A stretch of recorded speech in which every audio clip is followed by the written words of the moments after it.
agradecer, né? Eu falo que meu encontro com algumas pessoas modificou. Eu já estou com 53 anos. Aos 50 anos, modifica radicalmente minha maneira de pensar, toda a minha trajetória médica, né? E eu encontro com os ecologistas, né? Então, deixa eu citar rapidamente a minha genealogia afetiva e dessa mudança. Primeiro, a Jaqueline dos Defensores da Terra, né? E lá temos a Eusbieta, a Magnes, Vansan, né? E aí eu chego a Renata, essas pessoas que me apresentaram a Renata.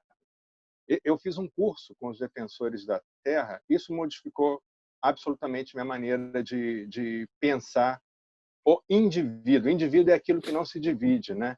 E quando, na verdade, eu hoje nos vejo, humanos, como ecossistemas, né? Nós temos o nosso ecossistema intestinal, nós temos o nosso ecossistema das bactérias da boca. Se nós formos pensar como ecossistema, nós vamos ver que existem interações na fronteira entre um ecossistema e outro, né? E hoje, inclusive, as indústrias começam a pensar nisso, né? As indústrias cosméticas, a cuidar daquela povoação que nos ocupa. Achar que nós, humanos, somos o centro de todas as atenções, né? Essa pandemia acaba modificando radicalmente essa maneira de pensar, né? Então, primeiro, eu quero prestar um tributo aos meus amigos ecologistas, né, que modificaram a minha maneira de ser, né, a minha maneira de pensar. E, a partir daí, hoje eu estou como médico do Fio Saúde na Fiocruz, né, atendendo aos pesquisadores, aos servidores, né? A minha maneira de trabalhar, inclusive, nessa pandemia, né? E a partir daí vem algumas coisas que surgem, né?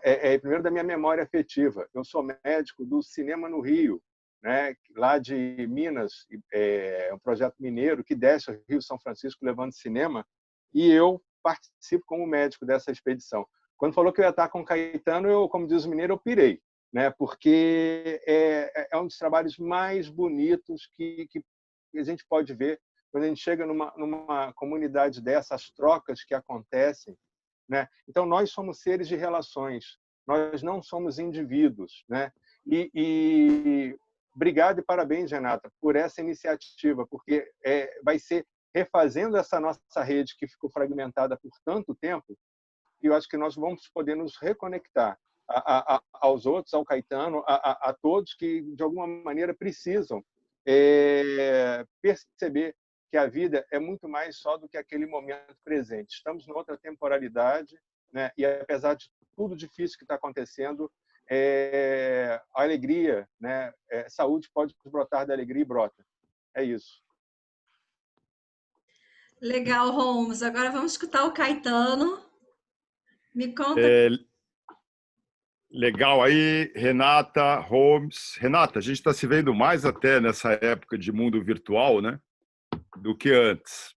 E, pois falar de saúde e falar de alegria, às vezes é um desafio quando a gente vê aí toda essa situação de pandemia, de perda de entes queridos, pessoas próximas, ou mesmo uma sequência de notícias atrás de notícias, em geral, todas ruins, né? A gente está mais acostumado a ver, e a própria mídia a apresentar, talvez dê mais audiência, né? Número de mortes, colapso funerário, é terrível ver aquelas coisas de cemitério, aquela coisa toda. Mas eu acho que a gente tem que fazer um esforço aí para poder lidar com essa situação com saúde e com alegria. Porque se a gente perder isso, a gente perde a força que nos resta ali para poder enfrentar uma situação até muito mais dura do que a realidade, que não é fácil, mesmo sem vírus, mas que acaba ficando mais complicada nessa situação. Então, assim, eu faço um convite para que a gente não se prenda apenas ou não busque apenas informações nas redes das perdas, mas que a gente também lembre sempre, principalmente quando a gente está triste, dos ganhos, das pessoas que a gente está conseguindo salvar, das pessoas que a gente está conseguindo evitar o contágio em cima de alguma campanha preventiva, que, na verdade, são muito mais, né, do que as pessoas que estão indo a óbito, infelizmente, numa situação dessa. Aí me perguntam como fazer isso, como fazer aquilo. Estamos aqui falando com vocês diretamente de Alter do Chão, do Tapajós.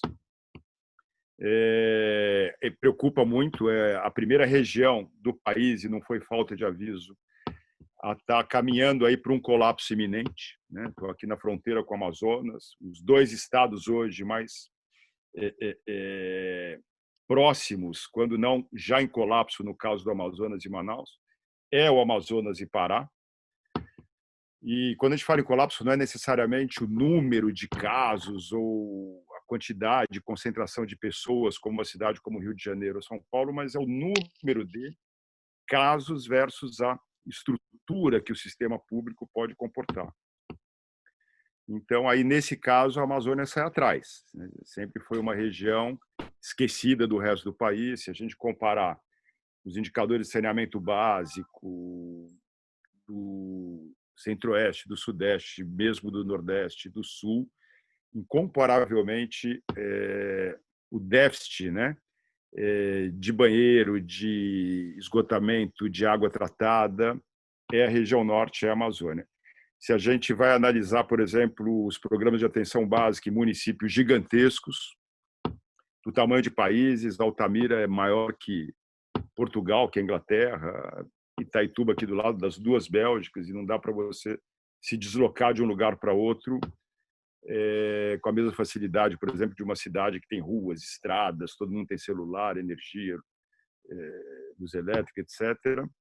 Quer dizer, os desafios são sempre maiores. Então, é o preço que a gente paga aqui na Amazônia quando a gente lembra que assim, sem o social jamais vai se conseguir o ambiental. Então, é uma região que precisa de medidas urgentes. E, sem querer com isso, deixar a alegria de lado. Então, para começar aqui também, junto com o meu amigo Holmes, né? Uma das coisas que a gente está fazendo, depois vou falar mais, mas é como pensar uma comunicação voltada para a população que a gente trabalha, que são comunidades ribeirinhas, aldeias, que não necessariamente ali, quando ligo a televisão, você tem que se isolar, você tem que ficar no barraco. Como é que você vai separar o idoso, aquela pessoa de grupo de risco, num barraco de palha em que vive, às vezes, 12 pessoas sem parede, né? Todos ali? Como é que você vai trabalhar alguma comunicação também mais voltada para essa população? Então, saúde e alegria do corpo, Holmes, alegria, saúde da alma, um pouquinho de Circo Mocorongo, de Rede Mocoronga para vocês aqui. Com Vanderlei Andrade. Nesse alerta, precaução é a palavra-chave para o corona não te pegar. Olha, meu amor, é simples assim. Preciso que você fique longe de mim. Se for tosse, febre, alguma dor, qualquer sintoma que seja coronavírus, sem se abraçar e sem beijar, não tocar nos olhos, boca ou nariz, evitar aglomeração, porque não é só um resfriado. Dentro da sua casa é como ficar isolado sem te ver e sem engolir. Oh, meu amor, não chegue perto de mim. Só um trechinho aqui para falar para vocês, né? Como fazer comunicação, como fazer saúde e alegria, como mobilizar os repórteres comunitários aí para produzir campanha na própria linguagem comunitária, para que as coisas sejam produzidas por eles, cheguem deles para eles, dentro de uma realidade mais próxima do universo cultural deles. Oi, Renata, eu posso falar? Ou Pode? você quer... Não. Tá, Eu acho que tá. a ideia é um pouco essa, assim, eu acho que é uma conversa, eu acho que é bem legal. E eu acho que é bacana a gente falar, né, que mesmo num momento desse, a gente pode sempre tratar a questão de saúde e as questões ambientais sempre com alegria. E como é que a gente altera? A gente escutou a Bibiana falando, né, assim, de como é que a gente comunica isso, né? Como é que a gente se coloca, né? A gente fala tanto de empatia, como é que a gente coloca no outro, né? O que funciona para que todos estejamos bem, né? Então, como é que mudanças vocês veem na atividade de vocês que vocês tiveram que mudar?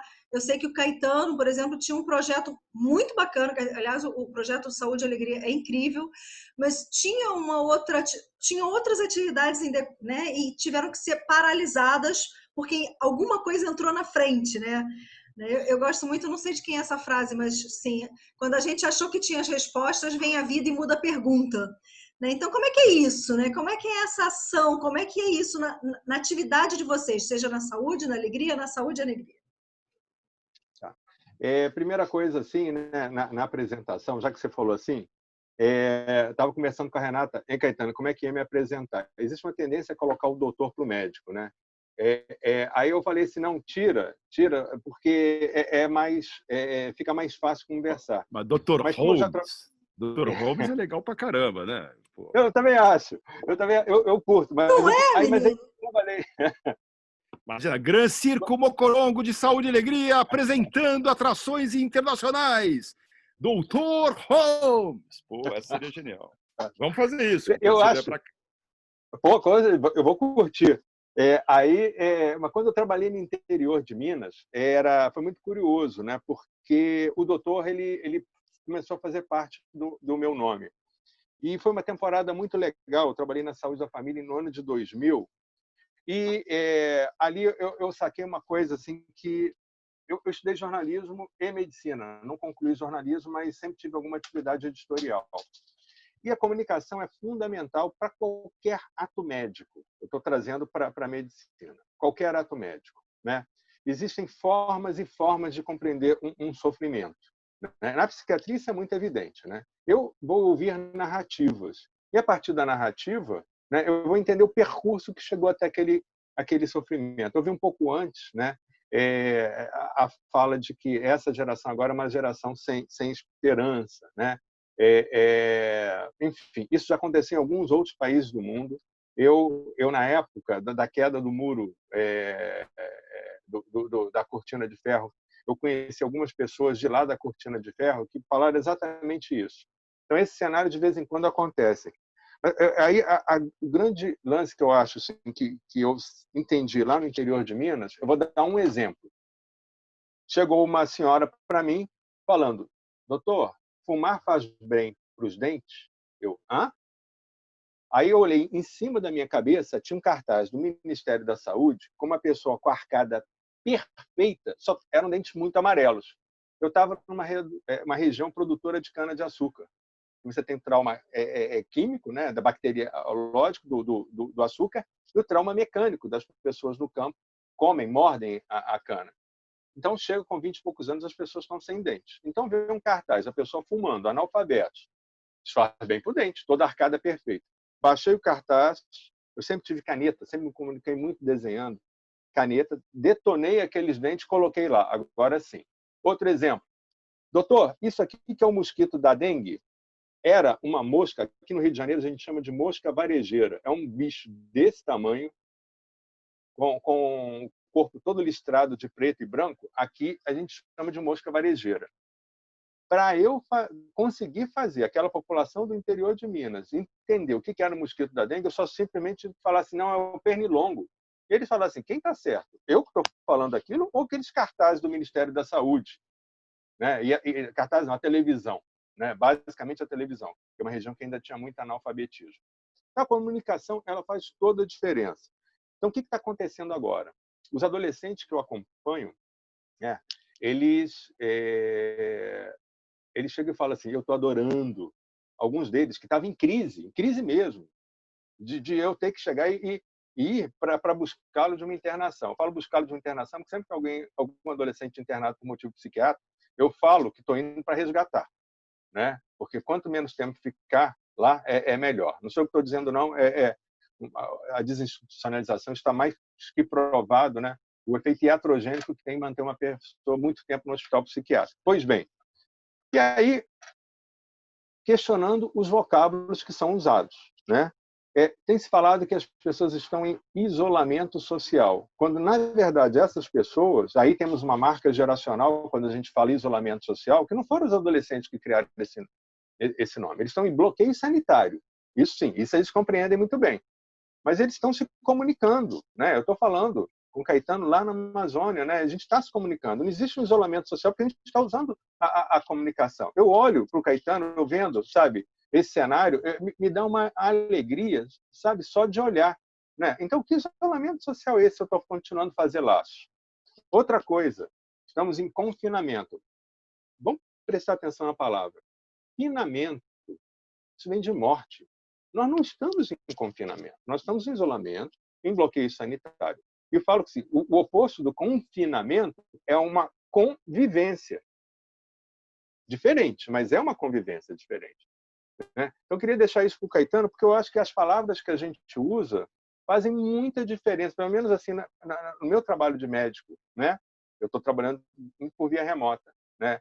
Tem feito toda a diferença quando eu ajudo a pessoa a desconstruir esses conceitos que não são delas, né? São dos outros, né? Tentando, como o Caetano falou, buscar aquela linguagem afinada àquela cultura, né? Tentando entender o dialeto, né? daquela comunidade, daquela família. É isso que eu tenho feito, Caetano, para tentar assim desmontar um pouquinho essa coisa fúnebre, sabe? Da própria casa da pessoa. Não, a televisão já está mostrando muita coisa fúnebre. Agora, deixa a pessoa se curtir na própria casa, né? Legal, Caetano. E aí?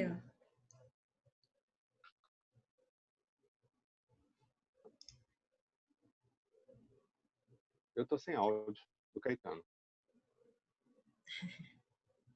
Acontece, sempre acontece.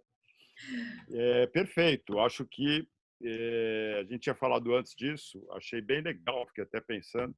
É como eu tinha falado no começo da nossa conversa aqui com a Renata, que eu estou falando mais com ela agora do que antes. E esse negócio agora de home office, na verdade, dá muito mais trabalho do que antes também, porque você também não pode falar que não está, né? Não dá. Eu apanho um pouquinho aqui muito, porque a gente está aqui no interior da Amazônia, com internet, é uma época de chuva, então às vezes chove, cai luz, cai internet, cai tudo, o que é bom também, porque aí você faz, bom, deixa eu olhar para o jardim, deixa eu olhar para... Né? Mesmo assim, a gente está convivendo, é uma outra convivência, e talvez a gente esteja até se comunicando mais, né, nessa questão. Agora, de fato, é uma situação necessária, se a gente pudesse não fazer isso, muito melhor, porque eu quero ver minha mãe, quero abraçar minha mãe, que mora em São Paulo, quero ver meu filho, que está em São Paulo agora, com a avó estudando medicina, né? Enfim, mas a gente tem que estar nessa situação, como lidar com isso da melhor maneira possível, né? Do ponto de vista de trabalho, para a gente realmente está bastante puxado, porque a gente é uma organização também de saúde. Então, respondendo à pergunta da Renata, a gente entrou em home office já há mais de um mês, temos aí basicamente 50 colaboradores dentro do Saúde e Alegria, e separamos ali, né, identificamos quem que morava com grupo de risco, essa coisa toda, e, ao mesmo tempo, as atividades ligadas à questão de manejo florestal, oficinas, encontros comunitários, isso e aquilo, a gente teve que adiar, não cancelar, né? E, por outro lado, as atividades que entram dentro dos protocolos como atividades essenciais, que são exatamente o nosso suporte a atendimentos, a melhorar ali a situação, por exemplo, dos mais vulneráveis, sobretudo o público que a gente trabalha, que são populações rurais, indígenas, ribeirinhos das áreas rurais. A questão da comunicação, estamos fazendo o circo virtual, com os palhaços, cada um lá na sua casa. Teve o Bregão Educativo, daqui a pouco vamos lançar o Carimbó Educativo, né? E aí continuamos nesse tipo de atividade. Mas, assim, a gente também está fazendo algo como nunca, inédito, no sentido de não medir esforços para somar com as autoridades públicas, somar com os governos, prefeituras, CESAI, FUNAI, independente do cara hoje ser Flamengo, ser Vasco, ser governo, ser não governo, se o cara votou no Bolsonaro, se não votou, eu acho que agora, nessa situação, a gente não pode perder o foco em relação ao que é possível fazer no combate a essa pandemia, na soma de esforços em relação a essa pandemia, até para poder ter, né, o sentimento de alegria não baseado nas perdas, mas no que a gente pôde salvar. Então, é isso aí que tem que nos mover e dar força. Então, a gente vem trabalhando aí, regimentando apoios para conseguir, principalmente agora, isso já está acontecendo, né, EPIs, num primeiro momento, focado para os profissionais de saúde, porque o sistema começa a colapsar quando falta máscara TNT de pano, por exemplo, para essa equipe heróica que está na linha de frente, no front, nas trincheiras ali. A nossa enfermeira, por exemplo, teve que fazer uma quarentena porque a colega deu positivo. Então, quando o vírus começa a pegar os próprios enfermeiros, as próprias pessoas que são cuidadoras, você passa a ter mais paciente, menos cuidador, e aí você passa a dar um passo significativo rumo a um colapso, né? E tudo que a gente não quer é isso, tudo que a gente quer atenuar é poder passar por esse pico da maneira menos pior possível. Então, montamos aí nessa semana uma oficina com costureiras distantes, aqui da Vila de Alter do Chão, uma parceria do Saúde e Alegria com o Conselho Comunitário, com o Clube de Mães, para montar uma rede de costureiras solidárias. Só que, em vez de fazer máscara para o público em geral, porque isso já tem muita gente fazendo, você pode comprar baratinho, é máscara específica para os profissionais de saúde para poder atender as secretarias municipais dos municípios aqui da região. Assim, estava em falta, às vezes eles estão precisando aqui em Santarém mais ou menos 7.500 máscaras por semana, às vezes tinha só 300 naquele dia, e isso é o tipo da coisa simples que não pode faltar, e pode desgringolar tudo por causa de um pedacinho de pano que está em falta. Passamos a trabalhar também em parceria com a Universidade Federal do Oeste do Pará, o FOPA, com tecnologia de ponta na ponta, a partir de impressoras 3D, poder imprimir máscara e óculos de acetato, aí já é máscara de plástico para uso nas UTIs, para quem está exatamente ali, o home sabe, né? Na linha de frente do front, tratando situações de agravo. Estamos vendo aí um suporte para poder também ter EPI e ajuda alimentar para indígenas, ribeirinhos, para evitar o máximo possível a necessidade deles de se deslocarem para a cidade para comprar alguma coisa. A gente perdeu a batalha na primeira semana de abril, quando você teve uma tsunami de gente que vem para cá para pegar dinheiro, fazer compra, Bolsa Família, aposentadoria, e a gente não quer perder essa batalha na primeira semana de maio, porque cada um que vem e volta pode ser, a gente torce para que não aconteça, mas pode ser uma bomba epidemiológica e aí fica muito mais difícil quando você tem que cuidar desses casos que estão, às vezes, a 2 dias daqui e você não tem celular, não sabe, não tem notificação, não tem comunicação. E estamos também preparando o Abaré, o Barco Hospital, ele fez uma rodada de atenção básica já com imunização também, um suporte do Saúde e Alegria no campo das ações complementares, a gestão naval é da UFOPA, a proprietária hoje da embarcação, e a rede assistencial toda da Secretaria Municipal de Saúde, desde que virou política pública o Barco Hospital, a gente repassou para a gestão pública e passamos a apoiar. Estão preparando ele para pelo menos 3 rodadas nestas áreas ribeirinhas, mas já dentro de um protocolo que é muito mais complexo para poder ter todo o cuidado para que a gente não leve o vírus da cidade para as comunidades ou não leve o vírus de uma comunidade para outra em que a embarcação vai atender.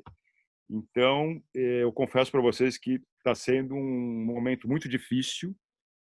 Às vezes dá a impressão que a gente está enxugando gelo, mas eu acho que, dentro do possível, o conforto que a gente quer ter é que a gente está fazendo tudo o que é possível e que está dentro do nosso alcance, né?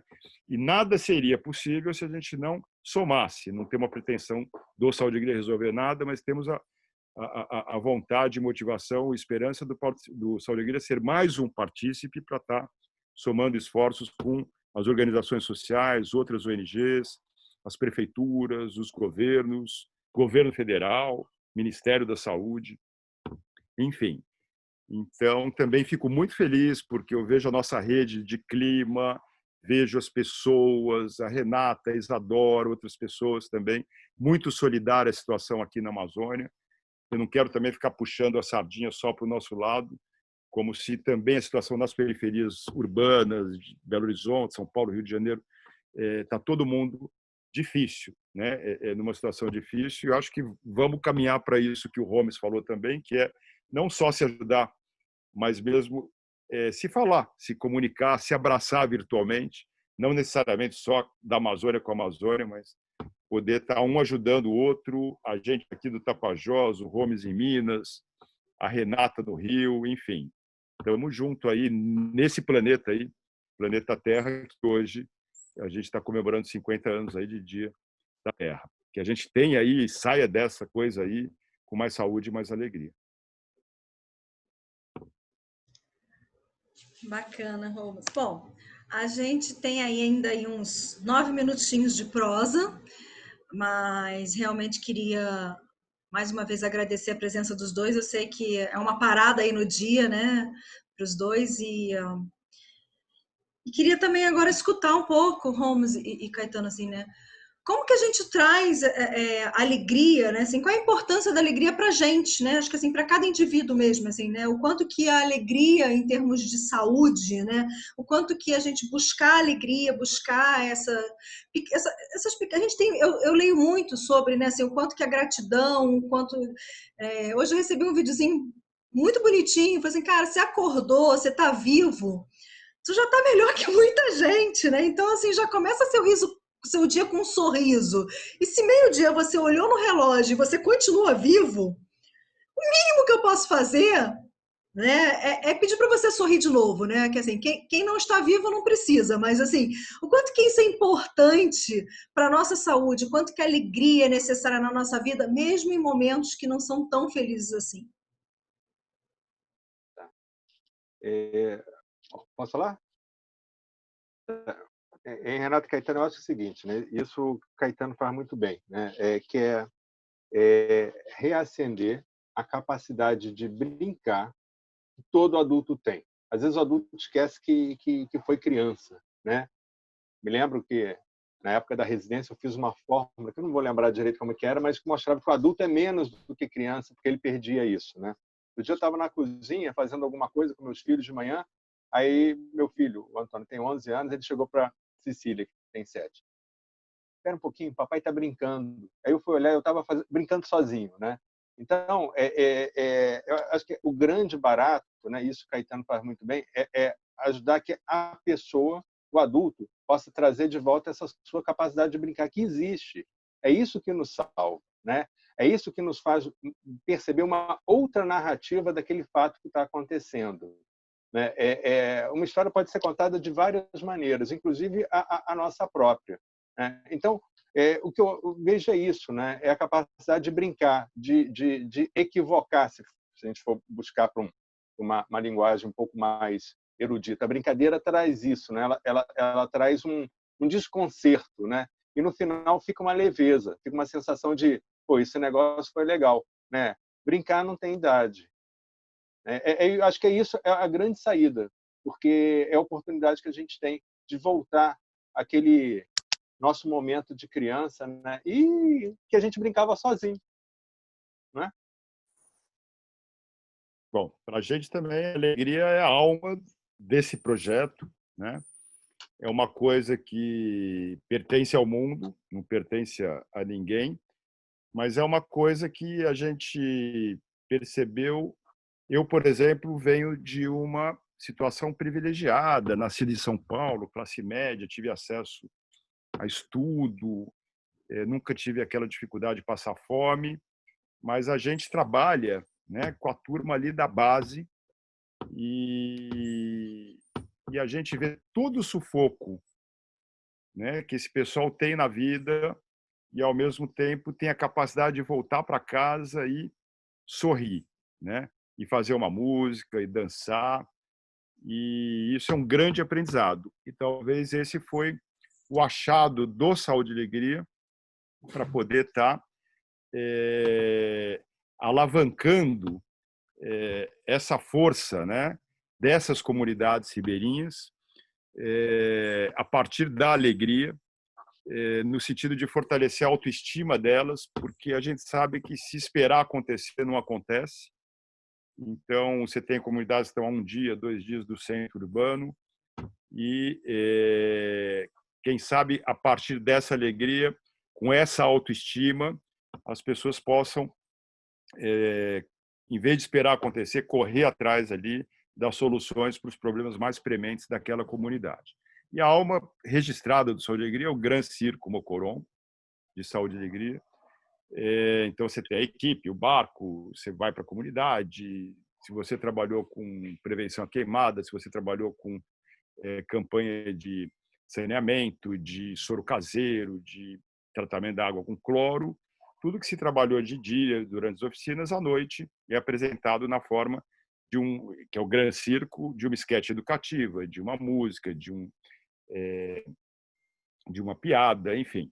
É o momento também que as comunidades têm de encontrar um palco para se manifestar, né?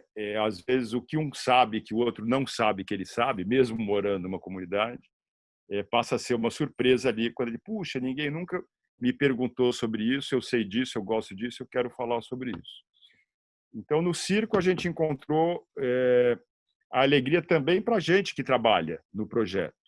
Então, ele é legal porque, a partir de mensagens educativas feitas deles para eles mesmos, você tem um impacto muito maior do que eu vindo com a minha cabecinha de São Paulo, meu jeito de falar de São Paulo, achando que estou falando uma coisa e, na verdade, eles estão entendendo outra. Ou, enfim, às vezes a gente conta uma piada que para mim é super engraçada e para eles não tem graça. Às vezes eles contam uma que para mim não tem muita graça e eles racham o bico. Cabe a gente se adaptar a eles aqui, não o inverso, né? A outra coisa que é interessante, então, por exemplo, você tem o Penisvaldo, que é o palhaço pênis de prevenção à AIDS e DSTs. Você tem a Larimunda, que é a senhora que não cuida da casa, aí vem o agente de saúde. Tem vários personagens hoje, e o circo ele é feito hoje pelas próprias comunidades. Tem comunidades que a gente senta e eles que apresentam, né? E ele tem um outro aspecto, ele tem um aspecto de equidade também, porque às vezes a gente vai contracenar a equipe técnica do Saúde e Alegria com a comunidade e você faz uma inversão. Em vez daquela coisa do doutor, o branco, que sabe tudo, o técnico, não. Você bota esse cara como o cara que não cuida da água, isso, aquilo, e você bota o agente de saúde da comunidade que vai cuidar dele. Então, você faz uma inversão, todo mundo fica igual no palco. Não tem aquele negócio de branco de fora e pessoal local. Todo mundo fica igual. E a terceira coisa é que, para a gente, que às vezes entra aí num barco, fica 10 dias lá para dentro, vira um Big Brother com No Limite, é uma saúde mental para a nossa própria equipe também, para a gente não se matar entre a gente dentro daquela embarcação. Não vou falar confinamento, né? Aquela convivência profissional embarcada, Holmes. Então, é uma saúde mental também para a gente. E a sensação que é de ter sempre alguma coisa nova. Eu estou há 32 anos trabalhando com esse povo e eu estou há 32 anos muito mais aprendendo com eles do que repassando coisas para eles. E enquanto assim for, eu vou ficando, espero ficar pelo menos mais 30 anos.